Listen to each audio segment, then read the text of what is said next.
Natal ya, malam Yesus ya lahir saudara. Mari kita buka bersama langsung saja firman Tuhan. Dari Injil Matius pasal yang ke-1. Kita bersyukur tadi mendengar kesaksian luar biasa. Ya makanya di tengah masa pandemi saya itu bertanya-tanya, ini Edward Chen kemana ya? Ternyata dia bersembunyi di Sumba saudara ya. Dan di sana ada panggilan Tuhan bagi mereka.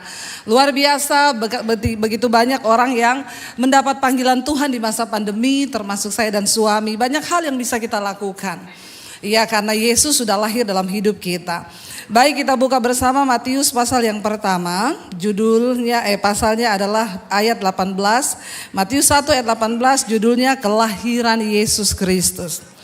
Saya berdoa kita mendapatkan sesuatu dari firman Tuhan malam hari ini, karena firman Tuhan adalah sumber pengharapan bagi kita. Ayat 18 firman Tuhan berkata di sana, kelahiran Yesus Kristus adalah seperti berikut. Baca sama-sama yuk. Saya tahu di sini banyak yang gak suka baca Alkitab. Jadi kita baca sama-sama supaya rohani kita mendengar ya. 1, 2, 3 ulang. 1, 2, 3. Kelahiran Yesus Kristus adalah seperti berikut. Pada waktu Maria ibunya bertunangan dengan Yusuf, ternyata ia mengandung dari Roh Kudus ya, sebelum mereka hidup bersebagai suami istri. Ayat 19. Karena Yusuf suaminya seorang, baca sama-sama enggak apa-apa. Iya, baca sama-sama 1, 2, 3. Karena Yusuf suaminya seorang yang tulus hati dan tidak mau mencemarkan nama istrinya di muka umum, ia bermaksud menceraikannya dengan diam-diam. Ayat 20. Tetapi ketika ia mempertimbangkan maksud itu, malaikat Tuhan nampak kepadanya dalam mimpi dan berkata, Yusuf anak Daud, janganlah engkau takut untuk mengambil Maria sebagai istrimu, sebab anak yang di dalam kandungannya adalah dari. Saudara, kita lihat di sini, coba kita renungkan bersama ya.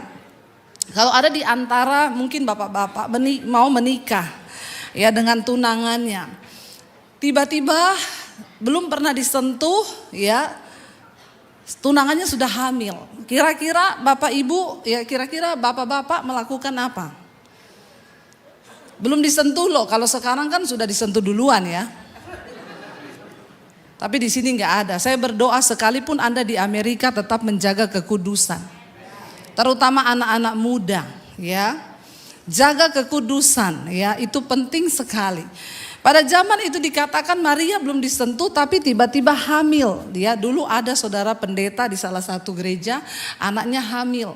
Lalu dia berkata, anak saya ini kudus, suci, tidak pernah ketemu laki-laki. Dia ini dari Roh Kudus mengandungnya.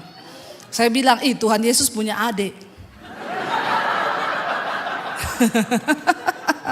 Ya, hati-hati ya saudara ya. Hati-hati, anak muda harus menjaga kekudusan. Yusuf sebagai seorang pria gak terima. Kenapa saya belum pernah menyentuh dia? Kenapa tiba-tiba dia hamil? Ya, dan dikatakan di sana akhirnya dia diam-diam mempertimbangkan dia akan menceraikan Maria diam-diam supaya tidak membuat dia malu. Karena kok ternyata sudah hamil. Ya, marah sebagai seorang laki-laki pasti merasa tertipu. Ya, saya menjaga tidak pernah menyentuh, tiba-tiba hamil. Lalu dikatakan di sana ketika dia mempertimbangkan maksud itu, malaikat Tuhan menampakkan diri kepadanya dalam mimpi dan berkata, Yusuf anak Daud, janganlah engkau takut mengambil Maria sebagai istrimu, sebab anak yang di dalam kandungannya adalah dari Roh Kudus. Dan saya percaya siapa yang membuat hati Yusuf bisa percaya adalah Tuhan. Tidak mudah saudara ya. Makanya ini juga menjadi pelajaran bagi kita anak-anak muda. Saya banyak menangani kasus perceraian. Kenapa? Karena ternyata setelah menikah ada banyak dosa-dosa masa lalu yang dibawa. Ya, banyak akhirnya terkuak. Ada yang ternyata sudah tidak perawan tapi dia nggak cerita kepada suaminya. Setelah menikah terjadi, rumah tangga itu menjadi kacau. Saya berdoa sebagai anak muda di tempat ini, jaga kekudusan hidupmu.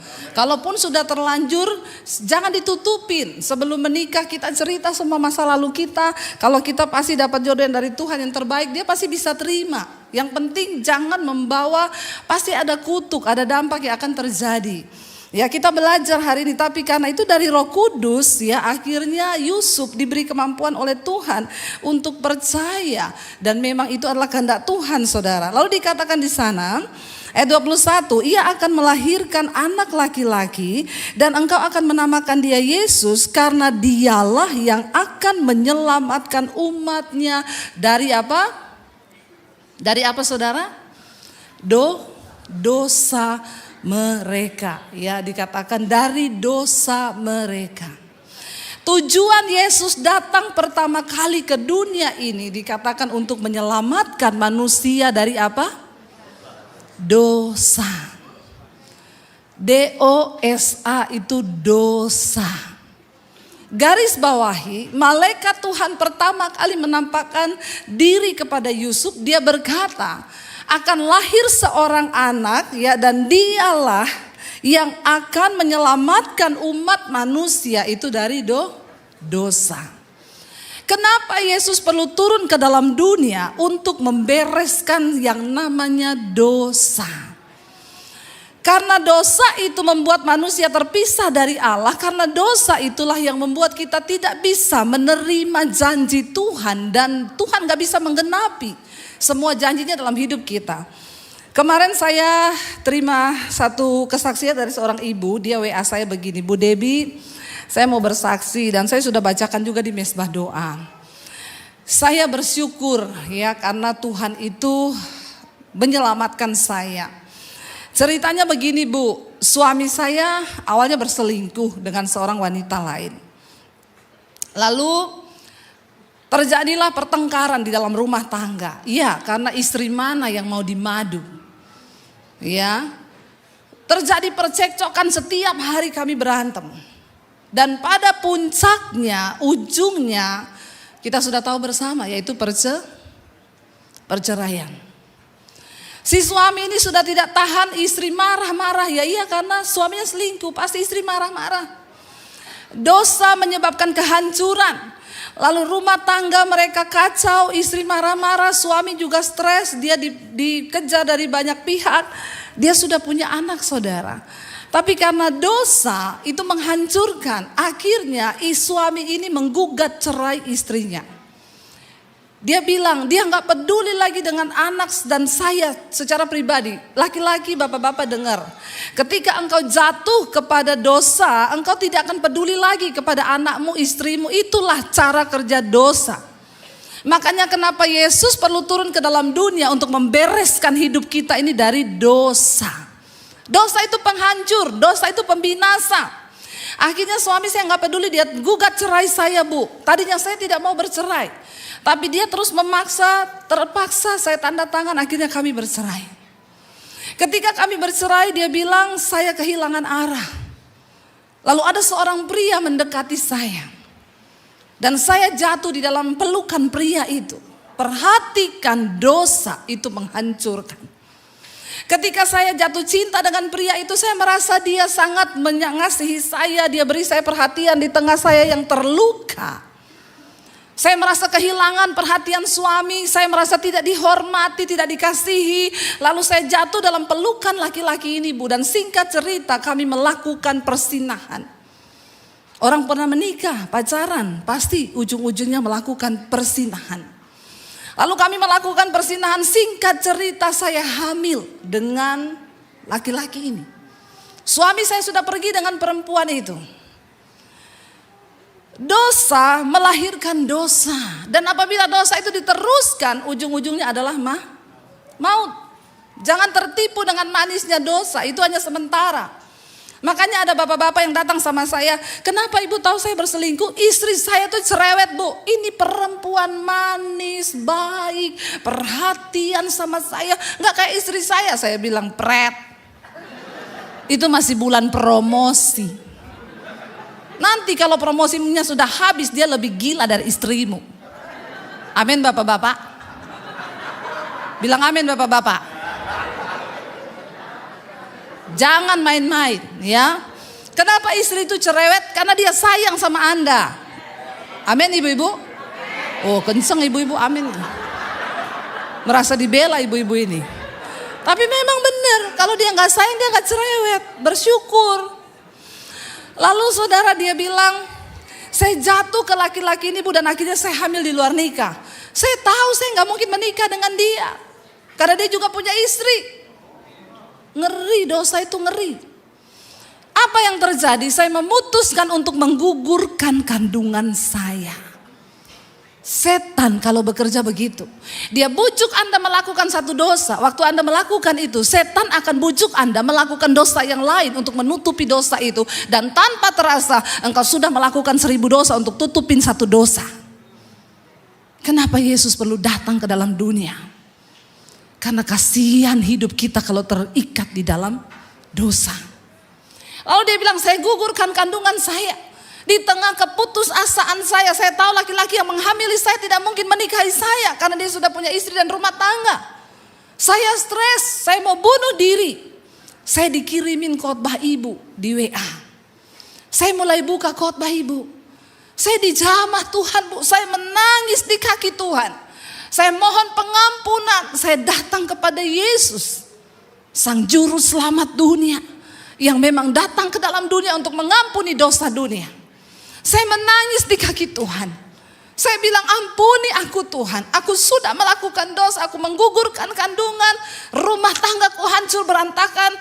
Dan dia bilang, dia mendengar ketika saya berkhotbah, saya bilang, kalau rumah tanggamu ini hari ini hancur, jika masih ada salah satu orang di antara keluarga yang merindukan agar Tuhan pulihkan rumah tangga itu, maka tidak ada perkara yang mustahil. Lalu dia mulai berdiri bagi rumah tangganya.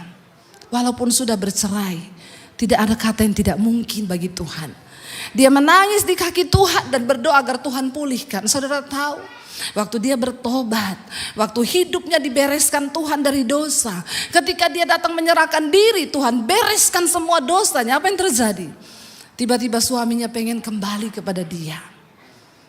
Benar, dia berkata, betul, itu perempuan yang saya jatuh cinta. Ternyata lebih buruk dari kamu, dan tidak ada apa-apanya dibandingkan engkau yang selama ini menjadi istriku. Dan akhirnya saudara, dia cerita kepada suaminya, sebelum engkau kembali saya mau cerita, waktu engkau pergi saya jatuh. Di dalam kesendirian saya ada seorang pria yang datang, dan saya hamil dengan pria itu. Tapi saya gugurkan kandungan saya. Dan kalau pemulihan itu dari Tuhan semuanya indah. Suaminya peluk dia dan mereka menangis bersama di hadapan Tuhan. Dan hari ini rumah tangga mereka dipulihkan. Dan dia berkata, Ibu, setiap malam kami berdua ikut mesbah doa. Saya banyak diubahkan Tuhan dengan firman Tuhan. Suami saya sekarang diubahkan Tuhan. Dan kami hidup berbahagia di dalam Tuhan. Nyaris malapetaka menghancurkan mereka. Saudara tahu kalau mereka bercerai, apa yang terjadi dengan anak-anak? Anak-anak akan sakit hati, hancur hatinya melihat orang tua yang melahirkan mereka tiba-tiba putus di tengah jalan. Dosa itu membawa kehancuran. Sebelum kita mengakhiri tahun ini yang tinggal beberapa hari ke depan, saudara please bereskan hidupmu dari dosa. Engkau tidak akan melihat janji Tuhan di tahun depan kalau engkau masih hidup di dalam dosa. Dosa membuat hidup manusia terlunta-lunta. Tuhan berkata kepada bangsa Israel, kalau engkau tidak mentaati peraturanku, hukum-hukumku, perintahku, maka engkau tidak akan bisa menikmati tanah Kanaan yang sudah aku janjikan kepadamu. Dan saudara tahu pada akhirnya apa? Satu angkatan bangsa Israel semua dibunuh, mati. Tidak bisa masuk ke tanah perjanjian. Sebab janji Tuhan hanya terjadi bagi orang-orang yang mau hidup taat kepada perintah Tuhan. Hanya orang yang mau berkata, yes aku mau menuruti firman-Mu Tuhan. Hanya bagi mereka saudara, janji itu akan terjadi. Dan akhirnya Tuhan membinasakan semua bangsa Israel. Kecuali yang berumur 20 tahun ke bawah. Yang boleh masuk ke tanah, ke satu negeri yang Tuhan janjikan. Yang berlimpah susu dan madu itu. Yang lain dibinasakan karena dosa. Mari kita renungkan malam ini. Jangan kita hanya menghabisi Natal itu dengan boleh kita bersuka cita. Tapi sukacita karena apa? Karena Yesus membebaskan kita dari dosa. Bukan hanya sekedar pesta pora. Cukup sudah saudara, kita ada di hari-hari yang terakhir. Masa pandemi 2 tahun cukup membuat kita ini sadar bahwa ternyata hidup itu begitu dekat dengan kematian. Gak ada yang tahu. Gak ada yang tahu. Kemarin satu orang ibu itu telepon saya nangis, "Bu, saya divonis sama dokter cancer stadium akhir." Dia kirim fotonya sudah botak semua di kemo. Lalu dia bertanya kepada saya, "Bu, dokter berkata umur saya tinggal 6 bulan. Berarti sekarang saya harus mempersiapkan diri untuk mati?" Saya berkata kepada dia, "Hello, kamu pikir hanya kamu yang dikatakan dokter tinggal 6 bulan yang harus mempersiapkan untuk mati? Hari ini saya pun mempersiapkan hidup saya untuk mati. Jangan engkau tunggu dokter vonis umurmu tinggal 6 bulan baru engkau mempersiapkan diri untuk mati." Saya bilang sama dia, "Bu, maaf ya. Dokter berkata hidupmu tinggal 6 bulan. Ada orang yang tidak divonis apa-apa sama dokter. Lagi tidur, tiba-tiba gak bangun mati." Amin saudara. Kita gak pernah tahu hidup ini. Bapak-bapak, engkau tidak pernah tahu hidup. Makanya hari ini hiduplah terbuka dengan istrimu, termasuk dalam hal keuangan. Amin bapak-bapak. Gak tahu saya mau ingetin ini, gak tahu kenapa. Karena saya punya teman saudara, suaminya meninggal. Waktu mau penguburan, dia bilang begini, "Bu Debbie, saya bingung, ini mau penguburan. Suami saya meninggal di kota lain kan. Saya tidak tahu PIN ATM suami saya." Ada di sini bapak-bapak yang PIN ATM-mu istrimu gak tahu? Tidak usah angkat tangan, saya suruh Pak Lukas baptis ulang. Rendam 15 menit. Supaya engkau langsung buka mata di rumah Bapa di sorga. Hello, suami istri, engkau menikah. Itu Tuhan bilang engkau bukan lagi 2 loh, tapi 1. Dan saya bingung saudara, kalau ada suami yang tidak kasih tahu jumlah saldonya kepada istrinya, yang gak kasih tahu nomor PIN ATM-nya kepada istrinya, engkau bertobat malam ini, dengar baik. Kalau engkau mau keuanganmu diberkati tahun depan, hiduplah terbuka dengan istrimu. Pak Lukas amin kenceng. Karena saya yakin Bu Shirley tahu nomor PIN Pak Lukas kan Bu? Semuanya, itu yang benar Pak, benar. Kayak saya dan suami saya.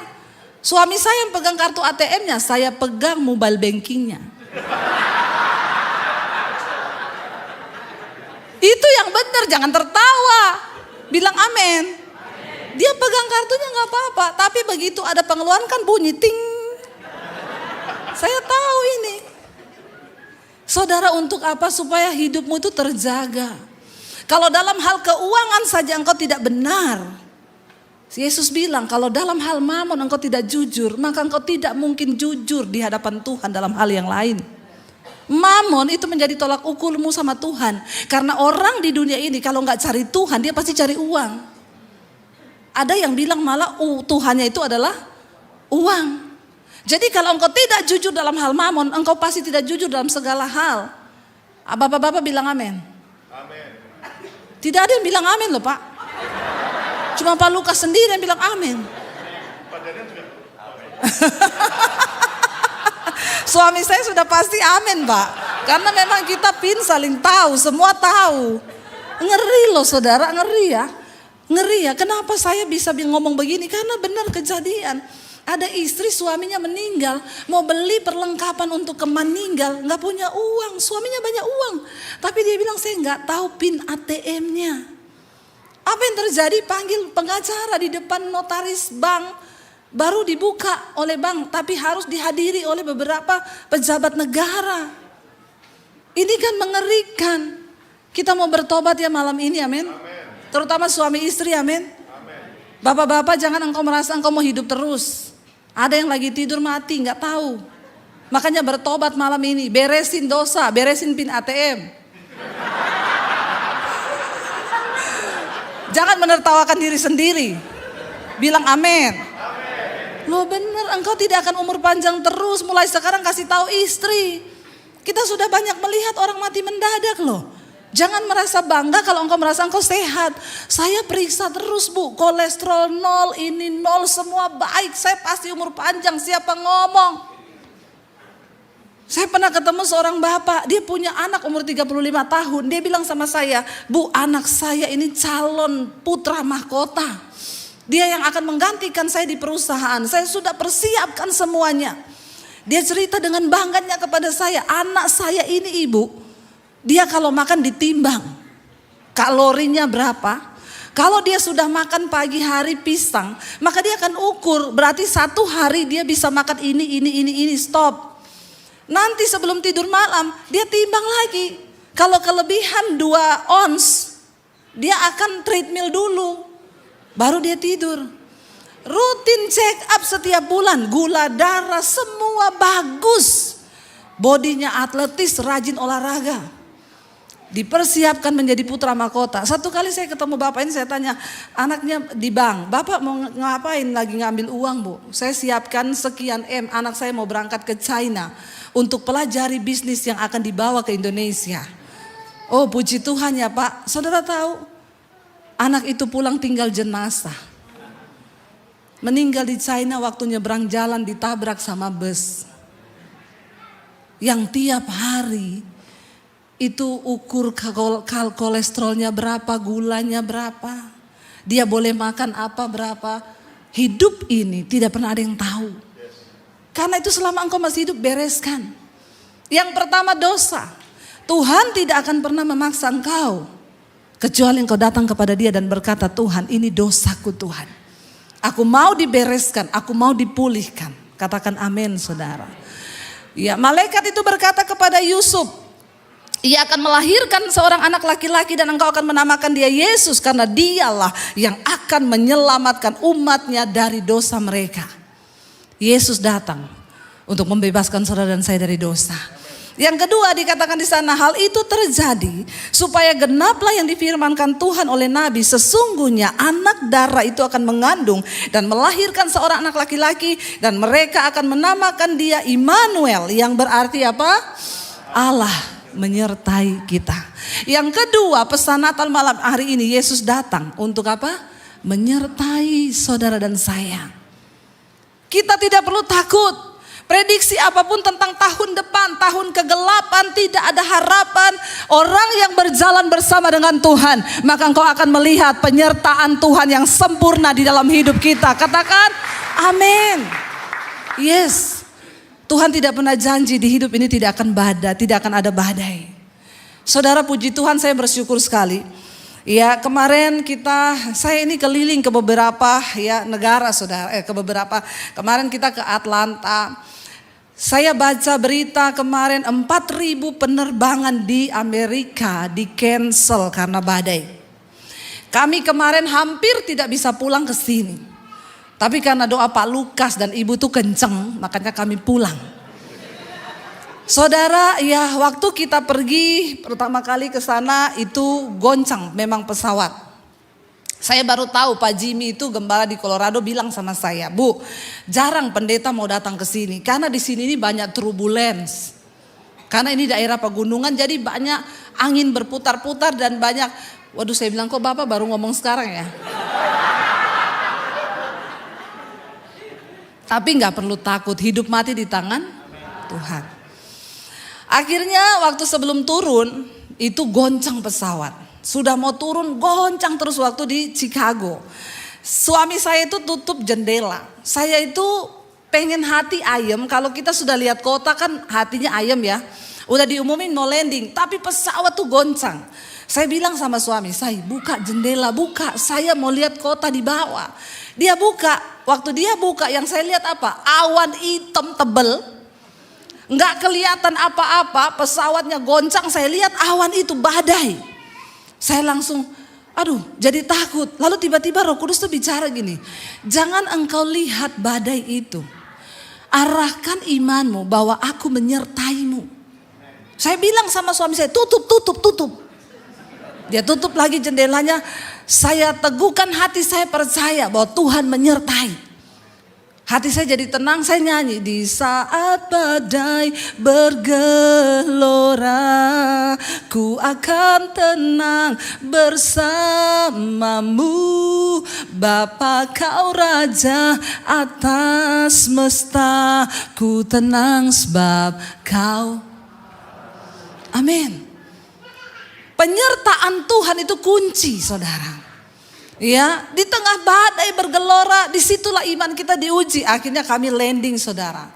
Habis itu terbang lagi ya ke Colorado, badai lagi. Akhirnya kami pelayanan, setelah itu kita ke Aspen, saudara. Waktu pergi itu saya tanya, berapa jam ya ke sana? 2,5 sampai 3 jam Bu kalau nggak macet. Oke, kita jalan ke sana, sudah plus sama foto-fotonya. Saudara bisa lihat di IG saya dan tolong like. Jangan lupa subscribe channel YouTube saya. Saudara, kita sudah mampir-mampir foto 3 jam sampai di Aspen. Menikmati, wah pokoknya luar biasa. Ternyata di salju itu tidak dingin. Lebih dingin di Philadelphia. Bener, karena anginnya di sini kenceng banget. Di sana tidak ada angin, saudara. Di sini anginnya kenceng.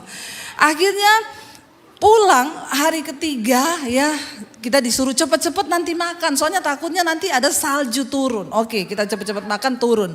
Berangkatnya 2,5 jam lebih, hampir 3 jam. Pulangnya 10 jam lebih. Di mobil, saudara, pengalaman pertama saya kena badai salju. Aduh, orang Deso mau kesini lihat salju, malah dikasih badai salju. Saya bilang sama Tuhan, Tuhan saya memang pengen lihat salju, pengen foto-foto di salju, tapi jangan dikasih badai salju. Saya baru kali itu lihat, itu mobil kita semua putih, saudara. Kaca itu diginiin sudah gak bisa, udah jadi es semua. Turun dibersihin kaca depan, masuk baru 5 menit udah es lagi. Dan di sekeliling itu angin, badai, salju. Saya itu berdoa bahasa roh. Bahasa roh terus saya di mobil, Tuhan tolong Tuhan. Bukan apa-apa saudara, kalau kita habis bensin kelamaan. Terus di Amerika ini tidak seperti di Indonesia. Indonesia kalau kita keluar kota setiap 10 kilo itu ada rest area. Ada Starbucks, Kentucky, Burger King, ada semuanya. Di sini aduh ya, anak-anak saya bilang memang Indonesia is the best. Tepuk tangan dong buat Indonesia. Walaupun saudara ada di Amerika, tetap Indonesia itu is the best. Aduh saudara, saya itu bingung. Sampai ada satu orang di mobil kita itu kebelet lagi. Oh haleluya. Jangan tertawa, itu menyiksa, hampir mati orang saudara. Bener loh. Aduh. Udah gitu dibilang, ini ada pom bensin, kita berhenti dulu ya. Kita berhenti, tutup semua, gak ada toiletnya. Dia di mobil, darah Yesus, darah Yesus, darah Yesus. Saya darah Yesus di belakang karena badai, dia juga karena badai di sini. Menahanin gak bisa keluar. Saudara, itu saya baru lihat itu badai salju. Aduh Tuhan Yesus, saya bilang ini kalau kita berhenti di sini karena semua jalan tutup. Ini kalau badainya tidak berhenti terus kita stop di situ mau kemana? Saudara bisa bayangkan, turun kita jadi es juga. Enggak turun.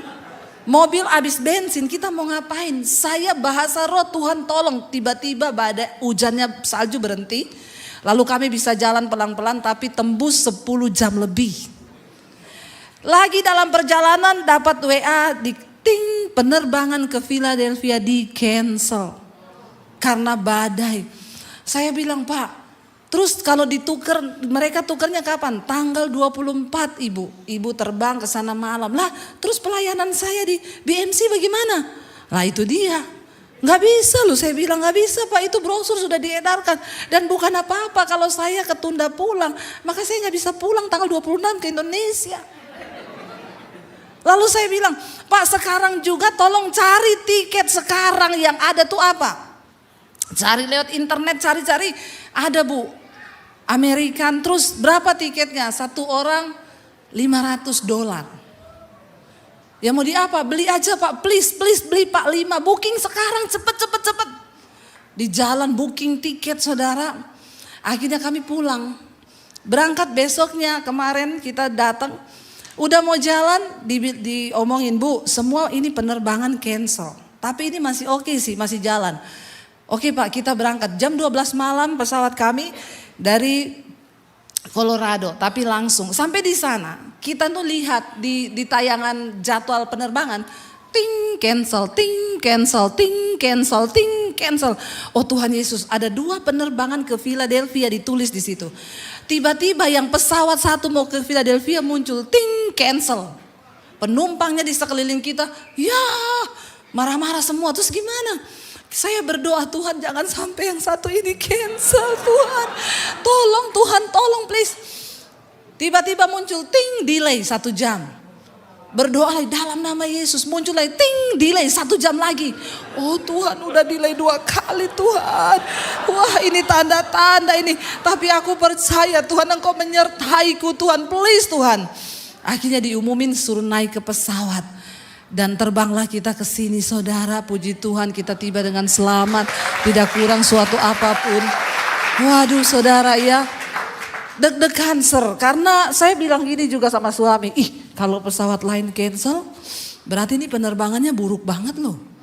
Kalau pesawat ini berani terbang berarti dia melawan badai ini. Tapi kalau dia tidak terbang kita juga tidak bisa pulang. Bagaimana ini Tuhan? Ya, saudara, Aspen begitu kita tembus keluar dari kilometer itu, tutup. Besoknya pagi itu ditutup Aspen, yang turun gak bisa, yang naik gak bisa. Coba kalau kami telat sedikit, tutup, kita gak bisa kemana-mana. Saya gak bisa pulang hari ini. Tapi saya bersyukur, saudara, ayat ini berkata, dia akan dinamakan Immanuel, yang artinya Allah menyertai. Ketika penyertaan Tuhan itu ada dalam hidup kita, maka perkara-perkara yang tidak masuk akal itu akan Tuhan kerjakan. Ini gak masuk akal. Jelas-jelas depan mata kita penerbangan Philadelphia itu 2. Bisa-bisanya 1 cancel, tapi pesawat kami tidak. Apakah itu bukan Tuhan? Saya percaya gak ada yang secara kebetulan di hidup ini. Semua Tuhan itu turut bekerja. Dan ketika ada badai pun mari kita percaya saudara. Saya ingat waktu saya penerbangan, kita pelayanan ke Morowali. Itu kami dari Makassar, dari Jakarta, Surabaya, Makassar ke Morowali itu naik pesawat kecil. Jadi kita turun di Makassar ganti pesawat kecil. Itu pesawat kecil dia terbangnya 10.000 kaki. Jadi pas di awan kan. Itu pas di mendung-mendung saudara.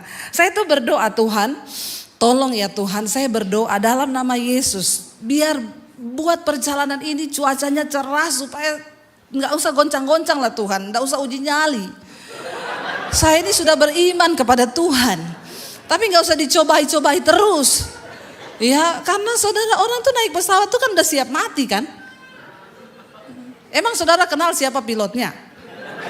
Enggak kan, engkau naik di situ kan sudah dengan iman saja kan. Jadi saya tuh naik saudara, ya waktu baru mau naik mendung, ya udah goncang-goncang. Kita itu terbang pas di awan. Ketika mau sampai Makassar, hujan deras, mau landing. Saya tuh bilang begini, Tuhan, aku berdoa beri cuaca cerah. Malah tidak cerah, hujan deras. Ini bagaimana Tuhan? Saya akhirnya nyanyi-nyanyi saudara. Saya tutup mata, saya gak mau lihat awan. Pendeta juga manusia, punya rasa, punya hati. Jangan samakan dengan pisau belati.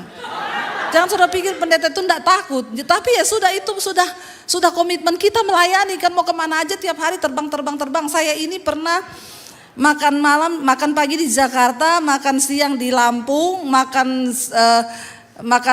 malam di Jakarta lagi, ngopi di Jakarta lagi, makan malam sudah di Bangkok. 1 hari 3 tempat saya bisa tembusi pelayanan. Saudara, akhirnya begitu turun landing, saya tuh bilang sama Tuhan, Tuhan kenapa engkau gak jawab doa saya beri cuaca yang cerah? Tuhan tuh ngomong begini, gak penting soal cuacanya, yang penting engkau tahu aku menyertaimu kan. Kan engkau landing dengan selamat kan. Walaupun cuacanya buruk tapi engkau bisa landing dengan selamat kan. Itulah penyertaanku. Terus saya itu merenung, iya juga ya Tuhan, betul ya. Kadang kan kita ini sudah ketakutan, sudah gelisah, sudah bingung, aduh tahun depan mau bagaimana. Itu gak penting.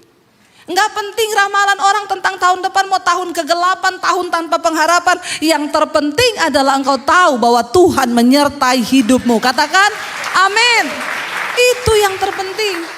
Tapi saya mau kasih tahu saudara, tidak semua orang Kristen akan disertai Tuhan. Maaf, tidak semua orang Kristen. Hanya orang yang mau sungguh-sungguh taat. Kita buka ayat yang terakhir. Pemain musik bisa siap di depan. Ulangan 26 ayat 16 sampai 19. Ini adalah satu jaminan Tuhan akan menyertai hidupmu di tahun yang akan datang. Ulangan 26 ayat 16 sampai ayat yang ke-19. Kita baca bersama. Ulangan 26 ayat 16 sampai ayat yang ke-19. Firman Tuhan berkata di sana begini saudara. Kalau sudah ya baca sama-sama 1, 2, 3. Pada hari ini Tuhan Allahmu memerintahkan engkau melakukan ketetapan dan peraturan ini. Lakukanlah semuanya itu dengan setia, dengan segenap hatimu dan dengan segenap jiwamu. Engkau telah menerima janji daripada Tuhan pada hari ini, bahwa Ia akan menjadi Allahmu dan engkau pun akan hidup menurut jalan yang ditunjukkannya dan berpegang pada ketetapan, perintah serta peraturannya dan mendengarkan suaranya. Dan dikatakan apa? Tuhan telah menerima janji daripadamu pada hari ini bahwa engkau akan menjadi umat kesayangannya seperti yang dijanjikannya padamu, dan bahwa engkau akan berpegang pada segala perintahnya, dan Ia pun akan apa? Mengangkat engkau di atas segala bangsa yang telah dijadikannya untuk apa? Menjadi terpuji, ternama dan terhormat. Maka engkau akan menjadi umat yang kudus bagi Tuhan Allahmu seperti yang dijanjikannya. Satu syaratnya, asalkan engkau berpegang pada perintah dan peraturan Tuhan. Mari kita menjadi anak-anak kesayangannya saudara. Tuhan yang berjanji akan mengangkat engkau menjadi umat yang ternama, terpuji, terhormat di antara segala bangsa. Tidak ada perkara yang mustahil bagi Tuhan. Kita mungkin tidak tahu bagaimana jalan ke depan, tapi satu hal percaya bahwa penyertaan Tuhan sempurna. Mari kita bangkit berdiri bersama. Katakan bersama di hadapan Tuhan saudara pujian ini. Jalanmu tak terselami Tuhan. Tak terselami oleh setiap hati kami, oleh setiap hati kami. Yes, amin Tuhan. Namun satu hal yang kami percaya Tuhan, imani saudara, bahwa ada rencana Tuhan yang indah atas hidup. Tiada terduga, tiada terduga keindahan arti kehadiran-Mu Tuhan. Biar musik saja, mari kita tundukkan kepala dalam hadirat Tuhan. Renungkan hidupmu di sepanjang tahun ini. Kalau masih ada dosa yang mengikat hidup kita, bereskan sebelum kita melangkah ke tahun yang baru. Biar Natal tahun ini sungguh-sungguh kita alami bahwa Yesus datang untuk melepaskan saudara dan saya dari dosa. Dosa adalah penghalang berkat. Dosa adalah penghancur dalam rumah tangga. Dosa adalah salah satu strategi iblis untuk membinasakan hidup kita. Jika engkau mempersilakan Yesus hadir di hatimu malam ini dan berkata, ambil alih semuanya Tuhan. Aku jatuh bangun di dalam dosa, tapi aku tahu hari ini Engkau datang untuk menyelamatkan dan membebaskan aku dari dosa. Dosa akan menghancurkan rumah tanggamu. Dosa akan menghancurkan bisnismu, sebab tidak ada perlindungan bagi orang yang hidup dalam dosa. Kami mau bereskan itu Tuhan.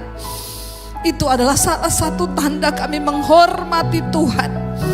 Ketika hati kami terbuka dan berkata, Tuhan bebaskan kami dari ikatan dosa. Engkau juga datang untuk menyertai kami. Karena itu malam ini tidak perlu kami takut. Tidak perlu kami khawatir. Tapi kami akan menetapkan iman percaya kami semakin dekat lagi dengan Tuhan. Sebab semua bisa berubah di dunia ini, tapi ada satu yang tidak pernah berubah, yaitu janji penyertaan Tuhan atas kehidupan kami. Terima kasih Yesus, terima kasih karena Engkau datang untuk menyertai kami. Engkau yang mulai takut hari-hari ini, angkat tanganmu, katakan di hadapan Tuhan. Penyertaanmu sempurna, rancanganmu penuh damai, aman dan sejahtera walau di tengah badai. Ingin ku selalu bersama, rasakan keindahan arti kehadiranmu. Lebih lagi dengan iman katakan penyertaanmu sempurna Tuhan. Yes, amin. Aman dan sejahtera walau di tengah badai. Ingin ku selalu bersama, rasakan keindahan arti kehadiranmu Tuhan. Kami membuka hati dan tangan kami Tuhan siang ini untuk menerima berkat-Mu. Diberkatilah Engkau dalam kehidupanmu, diberkati rumah tanggamu, diberkati kesehatanmu, diberkati keuanganmu, diberkati seluruh hidupmu sehingga Engkau menjadi berkat bagi banyak orang. Karena itu terimalah kiranya berkat dari Allah Bapa, cinta kasih Tuhan Yesus Kristus, penyertaan Allah Roh Kudus menyertai engkau mulai hari ini bahkan sampai kali yang kedua. Tuhan Yesus datang menjemput kita, namamu tercatat dalam kitab kehidupan. Dalam nama Tuhan Yesus yang And there I find you in the mystery.